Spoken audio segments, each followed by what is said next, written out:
Picture the smell of burning incense curling through a marble throne room, the cold weight of a golden crown pressing into a sweating forehead.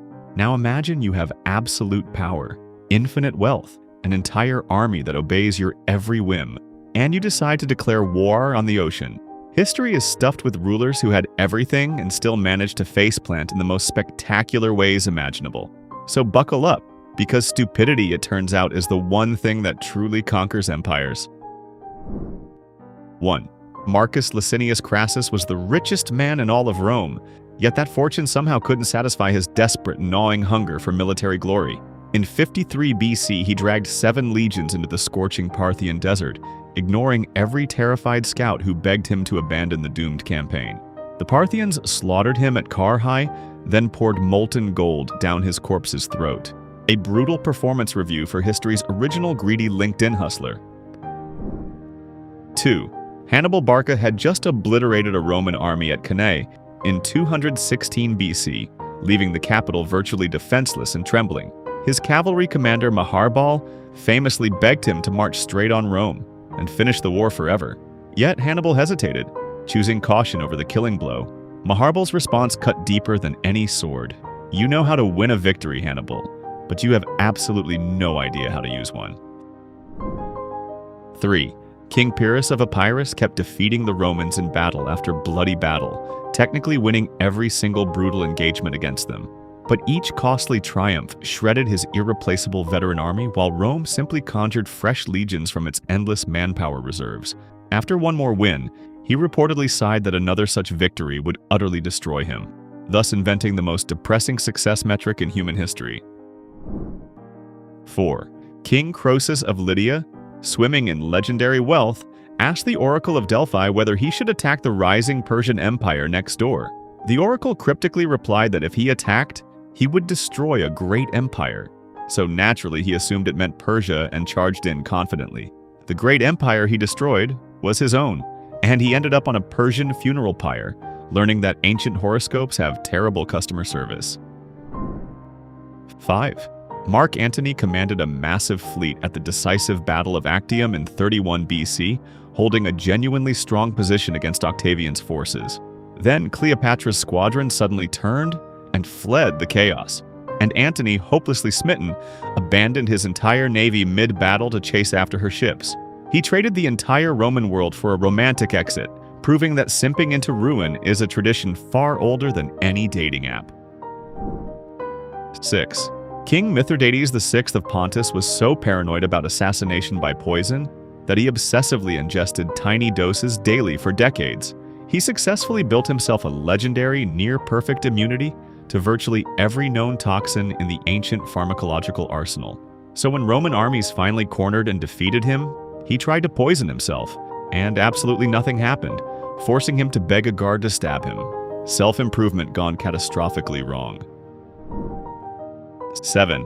The Roman Emperor Valerian made the bold decision to personally negotiate peace with the Persian king Shapur I in 260 AD. Shapur, unimpressed by Roman arrogance, simply captured him and turned the emperor into a living, breathing piece of furniture. Valerian spent his final humiliating years as a human footstool, bending so Shapur could mount his horse. The ancient world's most degrading unpaid internship, wouldn't you say? 8.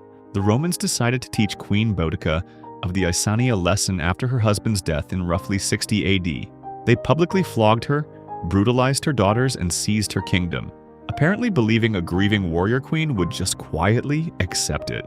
She raised a furious rebellion, torched Londinium, Colchester, and Verulamium, and butchered tens of thousands. A customer retention disaster that makes modern corporate scandals look genuinely professional. 9. Emperor Nero faced a public relations nightmare when the Great Fire devoured Rome in 64 AD amid whispers he started it. His brilliant solution? Blame the tiny defenseless Christian minority and execute them in increasingly grotesque public spectacles for entertainment. He then built a sprawling golden palace on the still smoking ruins, essentially the ancient equivalent of deleting the tweet and immediately posting something 1,000 times worse. 10. Emperor Commodus genuinely believed he was the living reincarnation of the demigod Hercules walking among mere mortals. He renamed Rome itself Colonia Commodiana after himself and fought as a gladiator in the arena against terrified, deliberately crippled opponents. He charged the city 1,000,000 sesterces per appearance for the privilege of watching him fight. History's first influencer demanding payment for content nobody actually requested. 11. Emperor Elagabalus shocked Rome by installing his obscure Syrian sun god as the supreme deity above Jupiter himself, the king of the Roman pantheon. He paraded a sacred black stone through the streets, forced senators to watch bizarre rituals, and allegedly hosted lethal whoopee cushion banquets. He alienated literally everyone within 4 short years. The speedrun record for getting yourself dramatically assassinated by your own disgusted Praetorian Guard. 12. King Attalus III of Pergamon ruled a wealthy, prosperous Hellenistic kingdom that he genuinely could have passed to capable heirs. Instead, preferring to spend his days studying poisons and gardening rather than governing, he wrote the strangest will imaginable. He simply bequeathed his entire kingdom, its treasury, and all its people to the Roman Republic, casually gifting an entire nation away like an unwanted heirloom nobody asked for. 13. Pharaoh Akhenaten woke up one morning and decided that Egypt's thousands of ancient, beloved gods were now officially cancelled forever. He abolished the entire traditional religion, enforced worship of a single sun disk, and built a brand new capital city from absolute scratch in the desert. The instant he died, his furious priests erased him from history and bulldozed everything. The ancient world's most expensive abandoned startup. 14. King Tarquinius Superbus was offered 9 prophetic Sibylline books by a mysterious old woman who quoted a steep but reasonable price. He arrogantly refused, so she burned 3 and calmly demanded the identical original price for the 6 remaining volumes. He refused again, she torched 3 more, and he finally panicked, buying the last 3 for the full original sum. Negotiation skills that would make any modern realtor weep openly. 15. Emperor Justinian nearly fled Constantinople during the catastrophic Nika riots of 532 AD, with the city literally burning around his palace. He had stuffed escape ships with gold and was ready to abandon his throne in cowardly panic. His wife Theodora coldly reminded him that royal purple makes a fine burial shroud, shaming him into staying and massacring 30,000 rioters in the Hippodrome instead. Marriage counseling, ancient style. 16. Emperor Caracalla grew so insecure and paranoid about sharing power that he had his own brother Geta brutally murdered in their mother's arms. Then he committed total damnatio memoriae, erasing Geta from every statue, coin, and painting across the entire sprawling empire. He even executed 20,000 people merely suspected of mourning his brother, a sibling rivalry escalation so unhinged it would terrify every family group chat in existence. 17. In 193 AD, after the Praetorian Guard murdered the emperor, they did something gloriously absurd. They auctioned off the entire Roman Empire to the highest bidder. A wealthy senator named Didius Julianus literally bought the throne by promising each soldier an enormous cash bonus, like a sponsored giveaway. He lasted just 66 pathetic days before being executed, proving you genuinely cannot buy competence no matter how massive your impulsive shopping budget. 18. Emperor Qin Shi Huang, the first man to unify all of China, became utterly obsessed with achieving literal physical immortality. His court alchemists prescribed daily elixirs containing mercury, convincing him that swallowing liquid metal would grant him eternal, undying life forever. The mercury slowly poisoned his brain and organs, killing the very immortality seeker himself. The ultimate cautionary tale about trusting wellness influencers selling miracle supplements. 19. The Persian king. Cambyses II decided to invade distant Ethiopia in roughly 525 BC without bothering to pack adequate food supplies.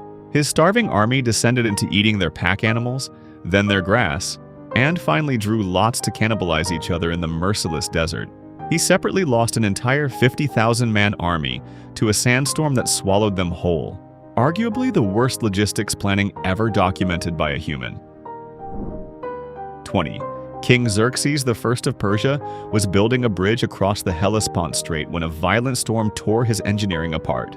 Instead of rebuilding calmly, he ordered his soldiers to whip the sea 300 times and brand it with hot irons as punishment. He even had chains thrown into the water to symbolically enslave the ocean itself.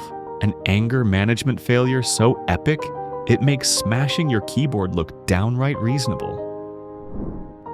21. Emperor Caligula marched his entire elite army all the way to the northern coast, fully prepared for a massive, ambitious invasion of Britain. Then he abruptly ordered his bewildered, battle-ready soldiers to attack the waves and collect seashells as spoils of war against the sea god, Neptune. He declared total victory over the ocean and sailed home triumphant, the most expensive beach day in the entire recorded history of the planet. 22. Not satisfied with merely waging war on water, Caligula also adored his racehorse Incitatus more than any human being alive. He built the animal a marble stable, draped it in royal purple, fed it golden oats, and invited it to lavish state dinners. Then he reportedly planned to appoint the horse as a consul, the highest political office in Rome.